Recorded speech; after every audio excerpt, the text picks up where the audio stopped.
Look, here's what the old line Washington establishment doesn't get. There are only two candidates who could be nominated for president. One is Ted Cruz, the other is Donald Trump. The best way for Cruz to try to be the nominee, and he understands this and he's working very hard at it, is to beat Donald Trump in the primaries. Let's say that Cruz can win enough primaries that Trump comes short. That doesn't mean there's going to be a third candidate. So the establishment gets to choose. Do you want Ted Cruz, who's an outsider, or do you want Donald Trump, who's an outsider? But there's not going to be a third candidate. John Kasich could play a role, but Kasich's not going to win enough primaries to become the nominee. So the fact becomes one of these two outsiders is going to be nominated, and anybody who tried to sneak in at the last minute without competing would find both Trump and Cruz opposed to them, and they would simply be crushed. I mean, these two guys are going to have over 80% of the delegates between them. Yeah. I mean, you know, in terms of the ground game, Cruz's ground game has been very good so far. And word is that he is working very hard for that scenario. If delegates need to be wooed, you know, to the convention floor, the Cruz campaign is setting up orchestrating a way to do that effectively. Do you think Donald Trump is on top of that game as well? I think if they come out of the last primary in early June and they have 6 weeks to the convention, every undecided delegate will get a chance to ride in the Trump helicopter. They'll get a chance to ride in the Trump airplane. They'll get to visit the Trump winery. Look, Donald Trump is a great salesman. He understands what he's doing. He wrote The Art of the Deal, and he's a good negotiator. Ted Cruz is very, very smart.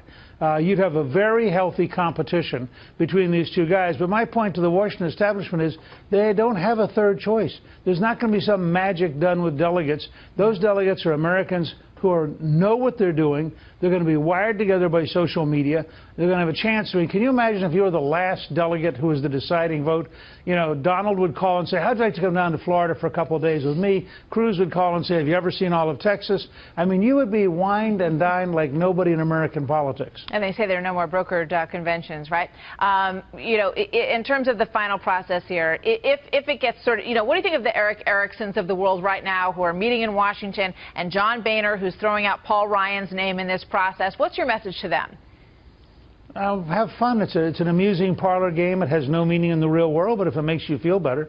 I draw a distinction. I mean, John Boehner is genuinely fond of Paul Ryan, as I am. And Boehner, frankly, I think would probably rather see somebody other than Cruz, who caused him a lot of pain, or Trump, who I'm sure he sees as a very strange outsider from a traditional political standpoint. I'm not sympathetic at all to the Erick Ericksons of the world. If they want to form the let's elect Hillary Clinton club, fine.